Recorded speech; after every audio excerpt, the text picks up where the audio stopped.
Amen. Alléluia.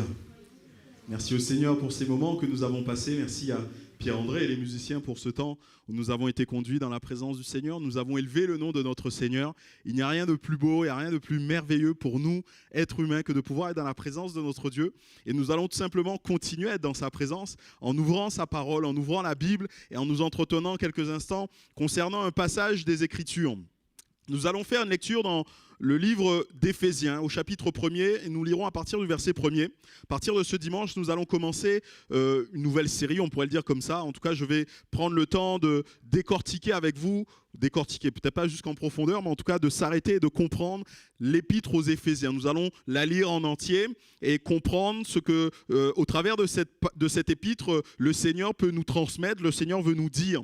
Nous avons jusqu'à maintenant commencé l'année avec ce thème, cette thématique, ton Dieu ordonne que tu sois puissant. Et nous avons vu beaucoup de choses concernant cela, ce que cela voulait dire, ce que cela pouvait prendre comme application concrète dans notre vie. Et pour vous rappeler, ne serait-ce que les 2 dernières prédications concernant ce thème, moi je vous parlais de l'expiation que Jésus-Christ nous avait acquise à la croix, et Pierre-André la semaine dernière nous parlait de la croix de Jésus-Christ et de l'importance de cette croix.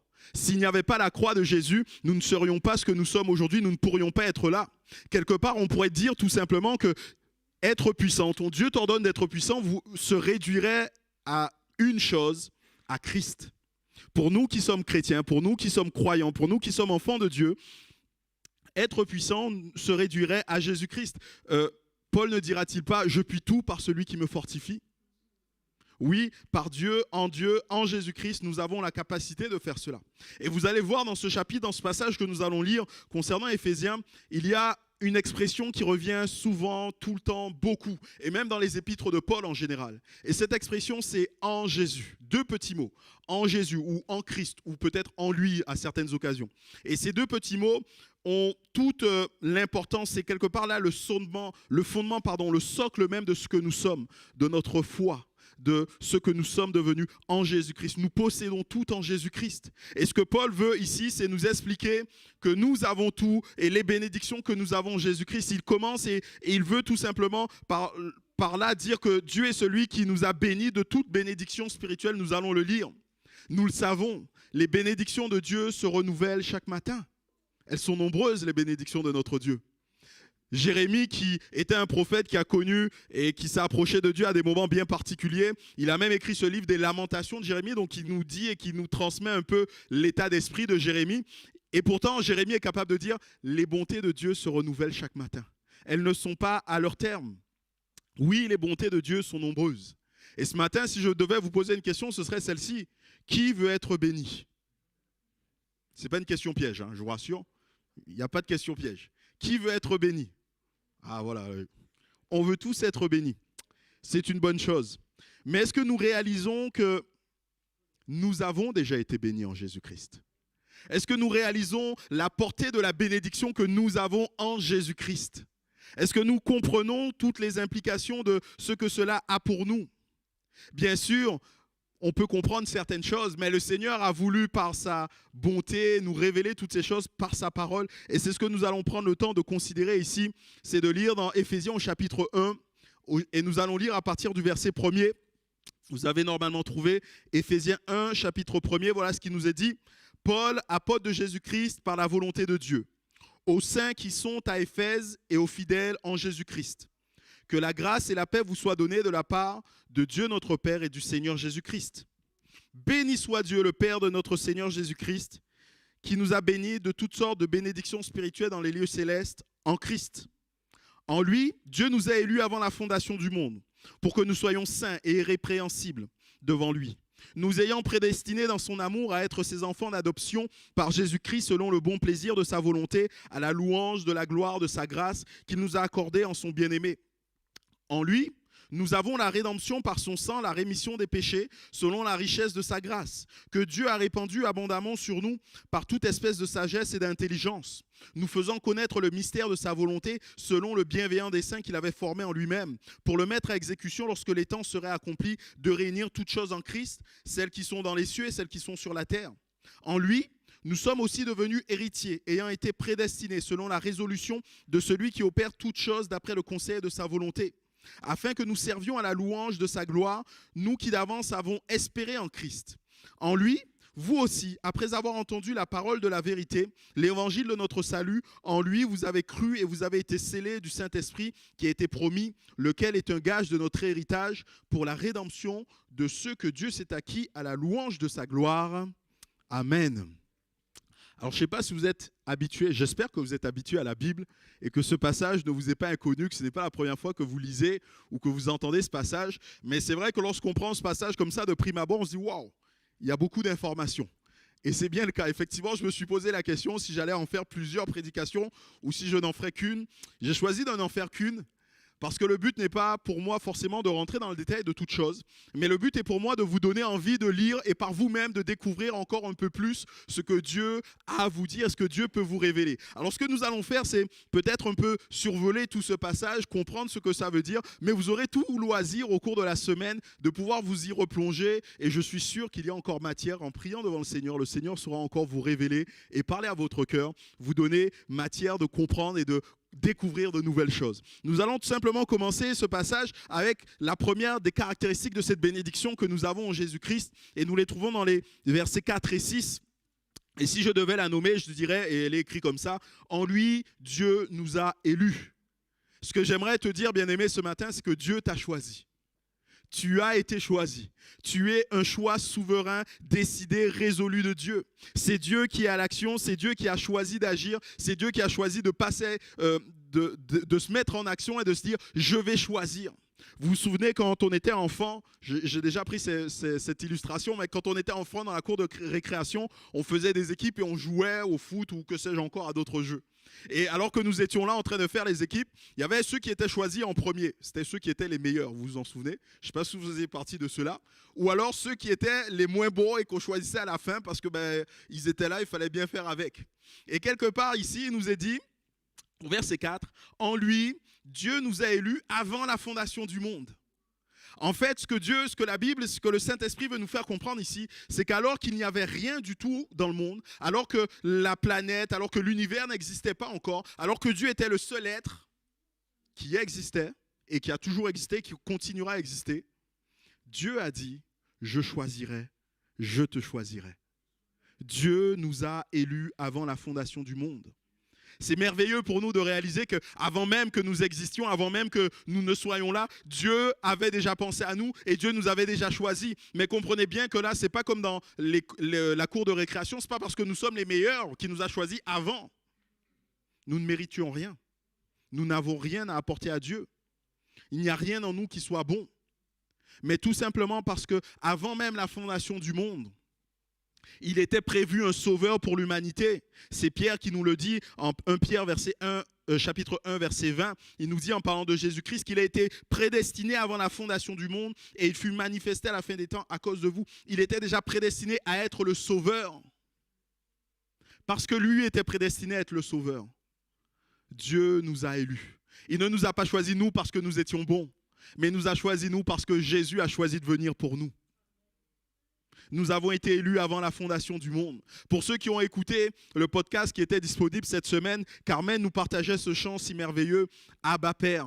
Je ne sais pas si vous connaissez le chant, si vous avez pris le temps de l'écouter, mais dans ce chant, voilà ce qu'il nous est dit. Bien avant le chant qui créa l'univers, bien avant l'esprit qui planait sur la terre, bien avant que tu me formes de la poussière, tu rêvais du jour où tu pourrais m'aimer.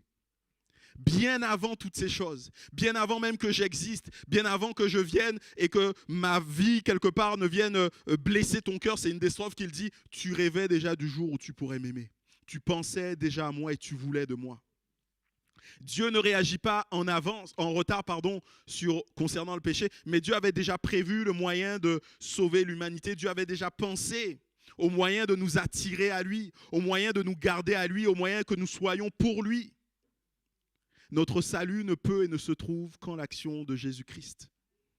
À partir du moment où Jésus a choisi d'être le Sauveur, à partir du moment où Jésus a dit « Je viendrai pour faire ta volonté au Père, fais-moi un corps », à partir de ce moment-là, nous sommes et nous avons été élus pour le salut. Car le salut ne vient pas de nous, il vient de Dieu et c'est Dieu seul qui agit. C'est Jésus qui dira dans Jean 6, verset 44, Nul ne peut venir à moi si le Père qui m'a envoyé ne l'attire et ne le ressuscite, et je le ressusciterai au dernier jour. L'action est de Dieu. Mais cela ne veut pas dire que nous n'ayons rien à faire. Cela ne veut pas dire que c'est automatique. Parce que tous sont-ils sauvés? La réponse est fatalement non. Tous ne sont pas sauvés. Sont sauvés uniquement ceux qui acceptent le salut offert en Jésus-Christ. On pourrait le dire autrement, sont sauvés uniquement ceux qui acceptent de se soumettre à la révélation du Saint-Esprit, nous indiquant que nous sommes pécheurs et que le sacrifice de Jésus est la solution à notre péché. Dans le salut, quelque part, j'ai envie de dire que l'humain ne peut rien. Il faut que le Saint-Esprit nous révèle toutes ces choses. Il faut que Dieu accomplisse le salut. Il faut que Jésus-Christ donne sa vie. Nous devons accepter l'action du Saint-Esprit dans nos cœurs qui, lui, nous conduira à la repentance, qui lui, nous conduira à confesser notre péché. Et une fois que nous confessons notre péché, nous recevons le pardon de nos péchés. Et même là, le pardon est une grâce de Dieu. Ce n'est pas quelque chose que nous méritons. Il n'y a rien que nous méritions dans le salut. Nous avons été élus avant la fondation du monde. Lorsque l'on parle de Dieu, il nous faut bien sûr réaliser qu'on parle de celui qui est infini, on parle de celui qui nous dépasse, on parle de celui qui est au-dessus de nous. Et quand on veut parler de Dieu, on va utiliser des termes humains, on va essayer de comprendre avec notre intelligence, avec la parole de Dieu. Et même en se basant sur la parole de Dieu, on peut avoir des lectures différentes de ce que Dieu fait et de la manière dont il agit. Et ici, je pense qu'il nous faut avoir l'humilité de reconnaître qu'il y a des choses qui vont nous dépasser. Et beaucoup de choses ont été dites concernant l'élection. Mais je vais vous dire ce que moi, je pense être la manière de comprendre l'élection selon la parole de Dieu. L'élection n'est pas la manière de Dieu, que Dieu a de choisir des individus pour qu'ils soient sauvés. Parce que cela reviendra à dire que Dieu choisit aussi quelque part des individus pour qu'ils ne soient pas sauvés. Moi, je pense que l'élection est plutôt la manière dont Dieu a choisi un peuple, un moyen pour que nous soyons sauvés. Et ce peuple, c'est l'Église. Et tous ceux qui croient sont rajoutés à l'Église. Et tous ceux qui croient sont prédestinés à connaître, c'est-à-dire prédestinés sont d'avance, ils connaissent leur destination. Donc d'avance, nous saurons où nous irons et où nous allons avec le Seigneur Jésus. Il y a une illustration qui a été donnée par certains théologiens, et j'aime bien cette illustration, de dire que l'élection serait comme le choix que Dieu fait d'un bateau. Dieu choisit un bateau et dit que ce bateau ira à tel endroit à bon port. Et tous ceux qui acceptent Jésus-Christ comme leur sauveur peuvent embarquer sur ce bateau. Et tant qu'ils continuent à rester avec Jésus-Christ, ils restent sur ce bateau et ils iront jusqu'à bon port. Dieu ne décide pas de qui sera sur le bateau. Non pas que Dieu ne sache pas. Dieu est omniscient, Dieu est omnipotent, Dieu sait toutes choses. Il sait qui sera sur ce bateau. Mais le moyen de salut qu'il a choisi, l'élection, il a choisi d'élire l'Église, ce bateau dans lequel nous sommes. Et nous allons vers une destination. Voilà comment je comprends l'élection. Nous restons donc libres de nos choix. Ici, il n'est pas question de dire que c'est Dieu qui décide et moi je n'ai rien à faire. Non, nous restons libres de nos choix. Et Dieu, lui, reste tout autant souverain. Il a choisi de se choisir un peuple qui sera sauvé. Et c'est l'Église. Et nous faisons partie de ce peuple. Mais la chose qui est merveilleuse, et je l'ai dit tout à l'heure brièvement, mais c'est que nous ne sommes pas choisis pour être esclaves ou domestiques. Ce serait déjà bien suffisant pour nous de savoir que le grand Dieu, le Dieu de l'univers, le Dieu qui dépasse toute chose, choisit de nous avoir comme domestiques, mais nous a choisis pour être des enfants de Dieu. Au verset 5, nous avons été prédestinés dans son amour à être ses enfants d'adoption par Jésus-Christ, selon le bon plaisir de sa volonté. Selon son bon plaisir, il a choisi que nous soyons ses enfants. Nous sommes appelés, nous sommes prédestinés à être les enfants de Dieu, ceux qui vivent avec lui, ceux qui vivent dans sa présence, ceux qui sont là où il demeure, ceux qui sont et qui partagent sa présence. Dans notre pays, il y a deux types d'adoption. Une adoption qu'on appellera plénière et une adoption simple. L'adoption plénière remplace les liens de filiation existants entre l'adopté et sa famille d'origine par un nouveau lien. Et l'adoption simple permet simplement à une personne d'adopter sans supprimer les liens avec sa famille d'origine. Mais ici, quand Dieu dit que nous avons été adoptés, il parle ici d'adoption plénière. Il dit qu'il a enlevé ce qui était avant et nous a donné un nouveau lien familial. Il a fait disparaître ce qui était pour nous donner quelque chose de nouveau. Dieu a fait table rase du passé dans son amour, selon le bon dessein de sa volonté. Et il a fait de nous ses enfants. Il nous inclut dans sa famille, comme si nous étions des enfants naturels. Comme si nous étions des enfants naturels. Voilà ce que Paul dira aux Romains. L'Esprit lui-même rend témoignage à notre esprit que nous sommes enfants de Dieu. Or, si nous sommes enfants, nous sommes aussi héritiers, héritiers de Dieu et co-héritiers de Christ, ou toutefois nous souffrons avec lui, afin d'être glorifiés avec lui. Romains 8, versets 16 et 17. Nous sommes prédestinés à être enfants de Dieu. Et l'élection a pour nous une conséquence simple, c'est que nous sommes appelés à être saints et irréprochables. C'est ce qui est dit au verset 4. En lui, Dieu nous a élus dès la fondation du monde pour que nous soyons saints et irréprochables. Cela ne signifie pas que nous sommes sans défaut. Loin de là. Nous ne sommes pas sans défaut.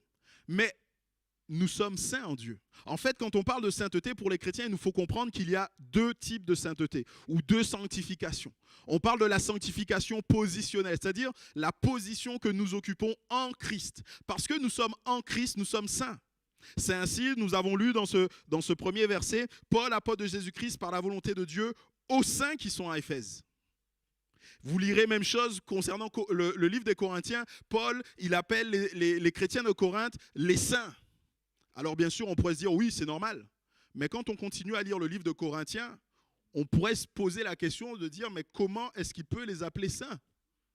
Mais là, il fait référence à la sanctification positionnelle, c'est-à-dire notre position en Christ, parce que nous sommes enfants de Dieu, nous sommes saints. Mais cela ne nous exonère pas de croître dans la sanctification, et c'est là ce qu'on appelle la sanctification progressive. Nous sommes appelés à être transformés dans notre caractère pour ressembler davantage à Jésus. Nous sommes appelés à changer dans ce que nous sommes. Nous ne pouvons pas rester ce que nous sommes. Nous ne pouvons pas rester là où nous en sommes. Nous ne sommes pas exonérés de changement. Ce n'est pas parce qu'il y a cette sanctification positionnelle, cette sainteté de position que nous ne devons pas changer. Non, au contraire, lorsqu'on lit les épîtres, on se rend compte que Paul et même les autres nous poussent et nous incitent à du changement dans notre caractère, du changement dans notre manière de vivre. C'est un impératif. C'est un impératif. La sainteté positionnelle et le travail de notre sanctification nous conduiront à être aussi irréprochables, c'est-à-dire irrépréhensibles. C'est l'autre définition, on pourra dire l'adjectif, enfin le synonyme, pour irrépréhensible, irréprochable. Dieu attendra et viendra nous chercher saints et sans défaut, sans reproche. C'est-à-dire saints dans notre position, mais aussi en train de devenir saints, travaillant à notre sainteté. La première des choses, c'était cela, l'élection. Mais une autre des caractéristiques de la bénédiction que nous avons en Jésus-Christ, c'est la rédemption. Verset 7. En lui, nous avons la rédemption par son sang, la rémission des péchés selon la richesse de sa grâce. Dieu t'a choisi, mais Dieu t'a aussi racheté. Dieu t'a aussi racheté. Et la rédemption, le rachat consiste tout simplement à libérer un captif. Et généralement, quand il était question de cela dans la loi juive, il était question de payer un prix, de payer quelque chose de pécunier. La loi juive obligeait les Israélites à racheter leurs frères, à racheter les terres de ceux qui n'avaient plus les moyens de le faire, de ceux qui étaient devenus esclaves. Et l'humanité tout entière est esclave. L'humanité tout entière est perdue. Dans l'Antiquité, il y avait trois manières de devenir esclave. Soit on était esclave parce qu'on naissait de famille esclave, et donc de ce cas-là, on perpétuait le lien de l'esclavage. Soit on devenait esclave suite, par exemple, à une conquête. Il y avait eu bataille, il y avait eu guerre entre deux nations, entre deux villes, et les vaincus étaient soumis aux vainqueurs, et les vainqueurs pouvaient emmener en captivité, même en esclavage, les vaincus. Ou alors, on pouvait devenir esclave à la suite de dettes. C'est-à-dire qu'arrivé à un moment donné, on ne pouvait plus rembourser nos dettes, et pour les rembourser, on se vendait nous-mêmes. En fait, quand nous réalisons bien, je pense que l'humanité est esclave de ces trois manières. Ces trois manières sont des manières qui démontrent que nous sommes esclaves. Nous sommes nés dans l'esclavage du péché. C'est David qui dira « Je suis né tout entier dans l'iniquité, je suis né tout entier dans le péché. Il n'y a rien de bon en moi, je suis comme ça. » Et effectivement, on se rend compte que depuis la création, depuis la chute, les hommes se passent quelque part comme un ADN, alors pas ADN physique, mais un ADN spirituel du péché qui nous rend esclaves. Nous sommes soumis au péché parce que nous sommes nés dans le péché, parce que nos parents avant nous étaient pécheurs, et nos enfants seront pécheurs parce que nous-mêmes nous sommes pécheurs. Nous sommes aussi esclaves du péché tout simplement parce que nous avons été vaincus par plus fort que nous. C'est Pierre qui nous dit dans la deuxième épître de Pierre, car chacun est esclave de ce qui a triomphé de lui. Et nous nous rendons compte que chaque jour, il y a bien des choses qui triomphent de nous. Et nous sommes esclaves de ces choses. Et nous sommes soumis à ces choses. Nous sommes donc esclaves. Mais nous sommes aussi esclaves parce que nous avons des dettes. Car le salaire du péché, c'est la mort. Nous avons des dettes. Et nous ne pouvons pas payer ces dettes. Et nous sommes donc esclaves. Depuis la chute, tous sont esclaves du péché, de la mort et de la loi de Satan. Mais Christ, en mourant sur la croix, mais Christ, en donnant sa vie, nous a rachetés, nous a libérés totalement. Voilà ce que nous dit le livre des Romains. Ils sont donc tous gratuitement justifiés par sa grâce, par le moyen de la rédemption qui est en Jésus.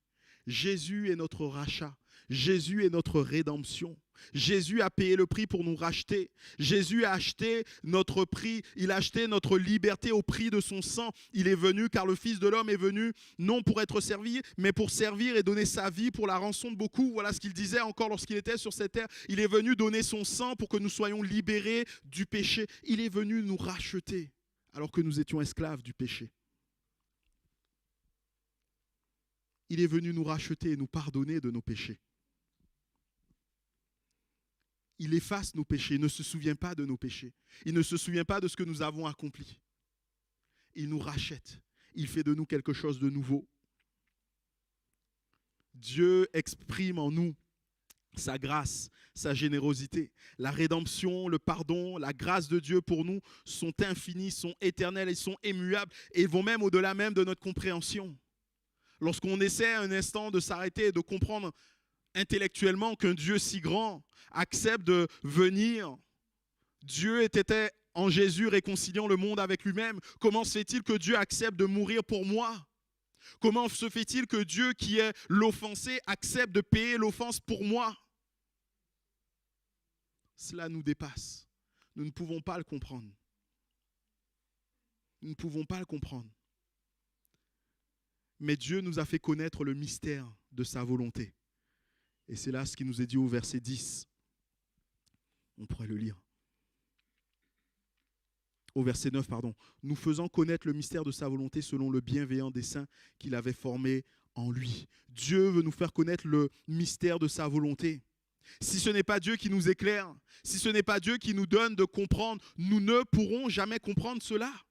Si ce n'est pas Dieu qui, par son esprit, vient illuminer notre cœur, ces choses vont rester obscures et jamais nous ne pourrons les saisir, jamais nous ne pourrons les vivre pleinement. Un mystère dans la Bible est une vérité qui est cachée, que Dieu choisit de révéler à un moment donné. Et il y a des choses ici qui étaient cachées. Il y a des choses que l'homme ne savait pas. L'homme ne savait pas que Dieu l'avait élu. L'homme ne savait pas que Dieu avait choisi chacun, en tout cas ceux qu'il voulait, la manière dont il voulait les sauver. Et cela n'a été clair qu'au moment où Jésus-Christ est venu et qu'il a donné sa vie. Mais bien plus encore, le mystère de la volonté de Dieu. Ce que Dieu a fait connaître, c'est son plan pour amener l'humanité à nouveau en communion avec lui par la foi en Christ. Voilà ce que Dieu a révélé aux hommes. Voilà quelle était la volonté de Dieu.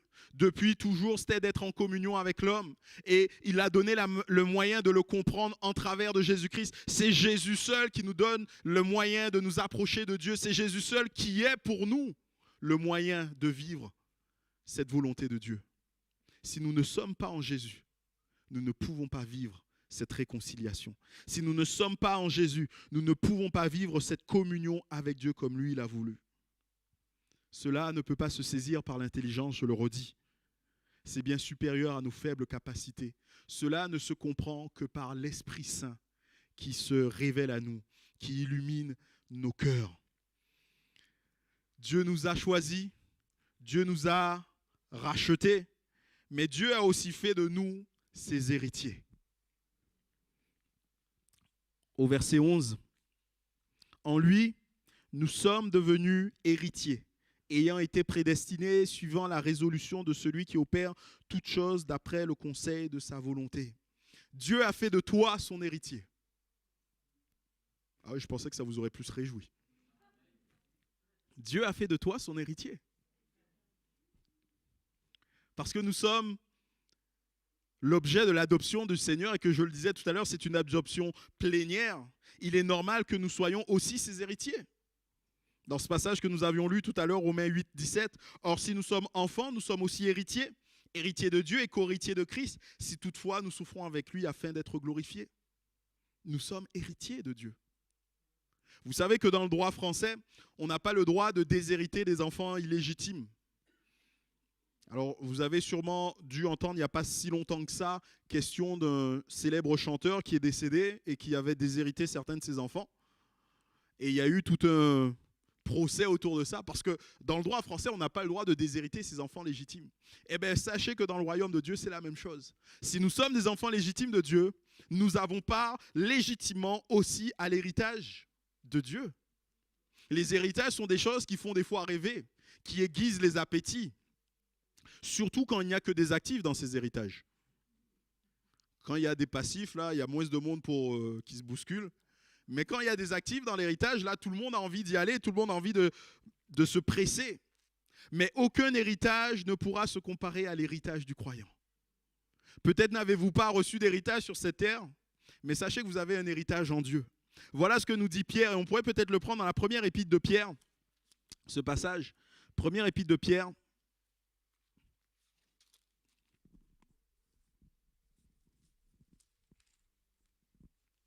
Chapitre 1.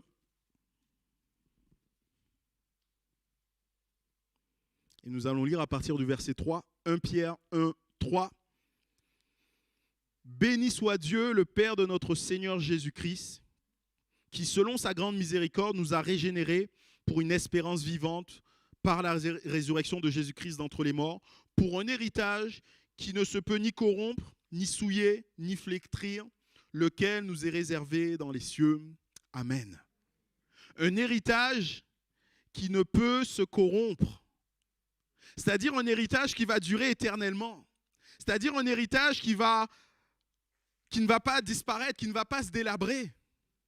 On peut avoir des héritages humains, des fois ça peut même être de grosses sommes d'argent, mais ces sommes d'argent peuvent fondre comme neige au soleil. Ces sommes d'argent peuvent disparaître. Dans certains cas, on a entendu des fortunes qui ont été défaites du jour au lendemain.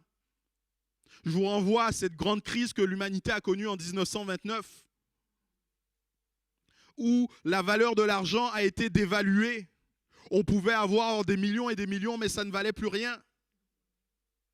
Un jour, il peut arriver que pour notre héritage terrestre, aussi important soit-il, il se corrompe, il ne garde plus sa valeur. Mais notre héritage, nous qui est céleste, qui est dans les cieux, ne peut se corrompre. Il ne peut se souiller. C'est-à-dire qu'il ne comporte en lui rien de mauvais. Il ne nous apporte rien de mal. Vous avez peut-être aussi entendu parler de cette histoire, alors ça n'arrive pas à tout le monde, mais certaines personnes qui ont hérité d'une somme ou ont gagné une somme, alors c'est surtout gagner une somme, j'en ai entendu, qui ont gagné une somme importante, au loto ou que sais-je encore, et qui, devant l'afflux de cet argent, se sont retrouvés bien malheureux parce qu'en fait cet argent a engendré tellement de maux. L'argent ne fait pas le bonheur. Les biens de ce monde ne font pas le bonheur. Si c'était le cas, toutes ces personnes, ces célébrités que nous connaissons, aucune d'entre elles ne serait à même de se suicider ou ne chercherait le bonheur ailleurs si l'argent, si les biens faisaient le bonheur. Non, le bien ne fait pas le bonheur. Et même des fois, le bien et les biens que nous avons peuvent amener plus de malheur qu'autre chose, plus de tourments qu'autre chose. Mais notre héritage en Christ ne peut pas se souiller, ne va pas nous souiller, ne comporte rien de mauvais ni dans sa valeur ni dans ce qu'il nous transmet. Notre héritage dans les cieux ne peut se flétrir. Il ne va pas perdre sa splendeur. Vous savez, on peut hériter d'une maison de ses parents ou de choses comme ça. Mais même si les maisons durent et qu'elles durent assez longtemps, elles peuvent quand même, alors je veux dire se flétrir, ce n'est pas une fleur, mais vous comprenez l'idée. Elles peuvent s'abîmer, se détériorer. Ici, il n'est pas question de cela. Notre héritage ne sera pas corrompu, notre héritage ne sera pas souillé, notre héritage ne va pas se flétrir. Et peut-être allez-vous me demander, mais quel est notre héritage? Notre héritage, c'est la vie éternelle et tout ce que cela comporte. la vie éternelle et tout ce que cela comporte, c'est-à-dire une maison, une demeure. Jésus a dit à ses disciples, je m'en vais vous préparer une place. Et lorsque cette place sera prête, je viendrai vous chercher. Alors vous allez peut-être me dire, oui, mais tout à l'heure tu parlais de maison et tu disais que, oui, mais la maison que le Seigneur nous prépare est bien différente de ces maisons que nous pourrions avoir sur cette terre. Lorsque vous prenez le temps de lire dans le livre de l'Apocalypse, la description que il nous est fait de cette nouvelle Jérusalem, de cet endroit où nous vivrons pour l'éternité avec Dieu, avec des rues pavées d'or, avec une ville, avec des portes en pierres précieuses et tellement d'autres choses. Vous comprenez que la maison et l'héritage que le Seigneur nous propose est bien plus grand que tout cela. Quel est notre héritage? Notre héritage est aussi une récompense pour chacun. Pierre dira, j'arrive à la fin de ma vie, dira Timothée, et je sais que la couronne m'est réservée. Ma couronne m'est réservée. Chacun d'entre nous aura une récompense au ciel. Et cela fait partie de notre héritage. Mais je pense qu'il nous faut réaliser quelque chose de bien plus grand. Dans ce passage que nous avons lu concernant Romains 8, 17, il nous est dit, nous sommes héritiers de Dieu et co-héritiers de Christ. Ça veut dire que nous héritons avec Christ de ce dont il hérite. Et de quoi Jésus hérite-t-il? On va le lire dans Hébreux, au chapitre 1, verset 1er. C'est tout simple. Hébreux, chapitre 1, verset 1er. Vous avez trouvé? Après avoir, à plusieurs reprises et de plusieurs manières, parlé à nos pères par les prophètes, Dieu, dans ces derniers temps, nous a parlé par le Fils qu'il a établi héritier de certaines choses sur cette terre. De toutes choses. Il a parlé par le Fils qu'il a établi héritier de toutes choses par lequel il a créé le monde. Jésus est l'héritier de toutes choses. Tout ce que ce monde comporte, tout ce que cet univers détient, appartient à Jésus-Christ. Jésus est supérieur à tout. Je vous renvoie à ce podcast de la semaine dernière. Jésus est supérieur à tout parce qu'il possède tout. Toute chose subsiste par lui et pour lui et en lui. Dieu a prévu de réunir toutes choses en Jésus-Christ. Dieu a prévu de donner à Jésus-Christ toutes choses. Le royaume de Dieu sera à Jésus-Christ. Et vous savez quoi, bien-aimés? Nous hériterons, nous aussi, de toutes choses en Jésus-Christ. Voilà quel est notre héritage. Voilà ce que nous allons, nous aussi, avoir. Mais l'apôtre Paul ne s'arrête pas là dans la description qu'il nous fait de la bénédiction que nous avons dans les lieux très hauts, dans les lieux célestes. Au verset 13 et au verset 14, il nous dit « En lui, vous aussi, après avoir entendu la parole de vérité, l'évangile de votre salut, en lui, vous avez cru et vous avez été scellés du Saint-Esprit qui a été promis, lequel est un gage de notre héritage. Vous avez et nous avons été choisis, nous avons été rachetés, nous sommes héritiers, mais nous sommes aussi scellés du Saint-Esprit. Nous sommes aussi scellés du Saint-Esprit.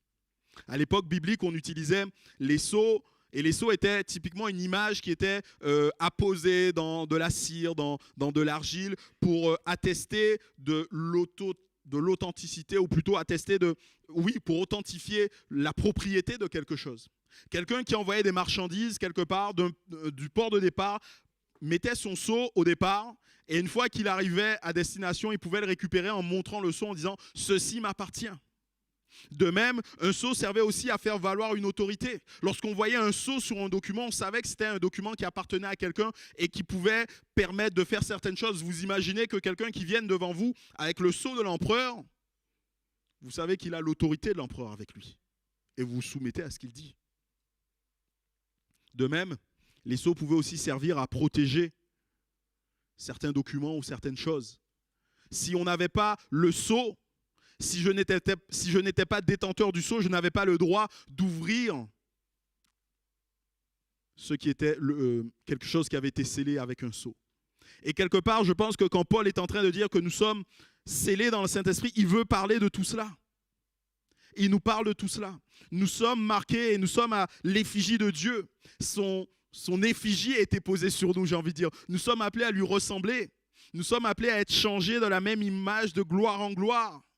Ce passage de 2 Corinthiens 3,18 nous dit « Nous tous, dont le visage découvert reflète la gloire du Seigneur, nous sommes transformés en la même image. » En la même image.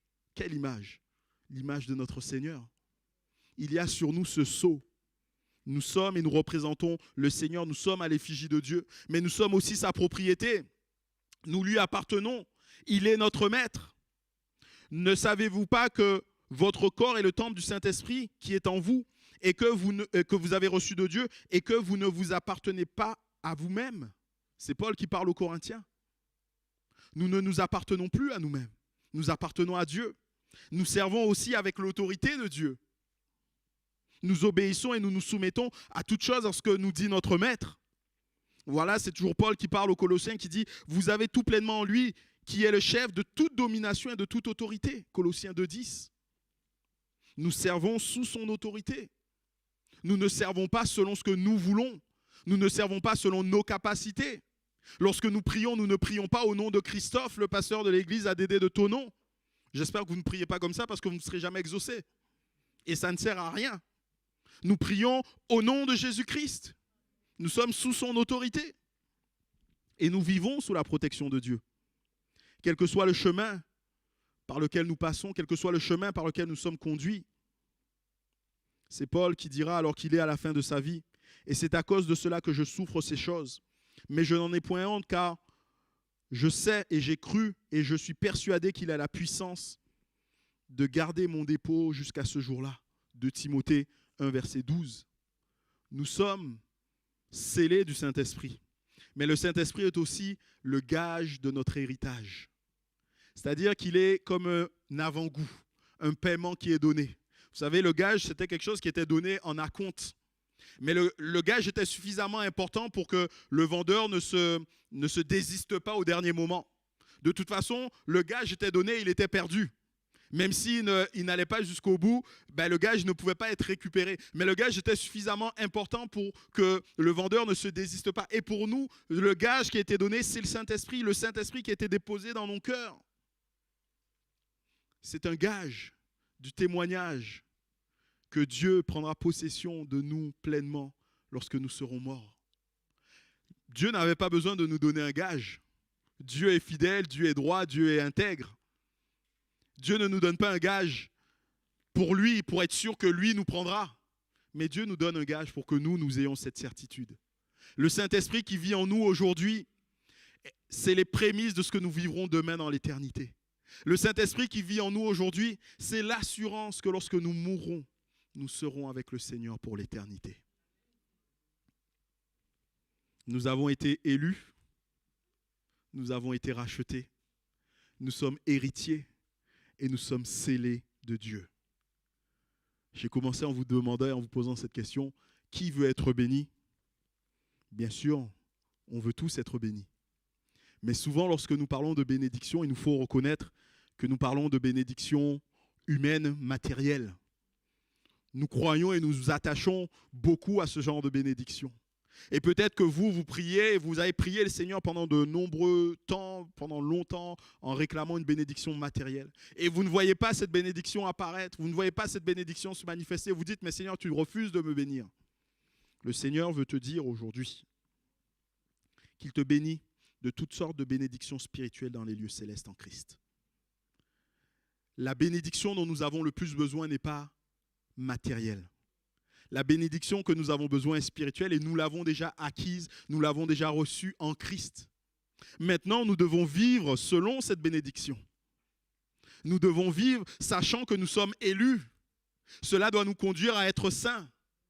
Nous devons vivre sachant que nous avons été rachetés. Cela doit nous conduire à nous séparer du péché. Nous devons vivre en étant héritiers de Dieu, en ne cherchant pas à nous amasser des trésors sur cette terre. Vous savez ce que dira Jésus? Ne vous amassez pas des trésors sur cette terre où la rouille et la teigne dévorent, mais amassez-vous des trésors dans les cieux.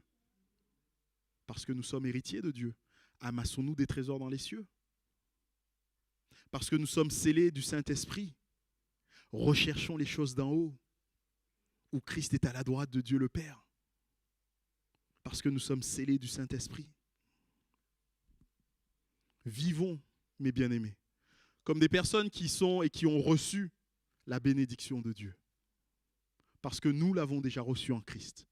Nous avons tout reçu pleinement en Jésus-Christ. Amen. Nous pouvons baisser la tête et nous prions. Seigneur, nous te remercions encore de ce qu'en Jésus-Christ, nous avons toute bénédiction dans les lieux spirituels, Seigneur. Je veux te dire merci pour ces bénédictions, cette bénédiction qui réjouit, qui remplit mon cœur. Merci Seigneur de nous avoir rachetés, de nous avoir prédestinés. Merci Seigneur de nous avoir élus, de nous avoir scellés du Saint-Esprit. Merci encore Seigneur d'avoir fait de nous tes héritiers. Je veux prier pour que nous apprenions Seigneur encore à vivre selon toutes ces choses Seigneur. Mais je veux aussi prier pour que mes bien-aimés puissent encore au cours de cette semaine, en fouillant ta parole, réaliser et comprendre pleinement ce que cela veut dire. Merci de nous conduire encore dans plus de ta bonté, Seigneur. Merci de nous conduire encore dans plus de ta vérité, Seigneur. Ce que nous voulons, c'est apprendre à te connaître. Nous ne voulons pas simplement, Seigneur, te prier, courir après toi pour des bénédictions matérielles. Mais nous voulons, Seigneur, ces bénédictions spirituelles, nous voulons apprendre à les vivre, Éternel. Merci encore pour ce que tu fais dans nos cœurs et dans nos vies, Jésus. Sois glorifié.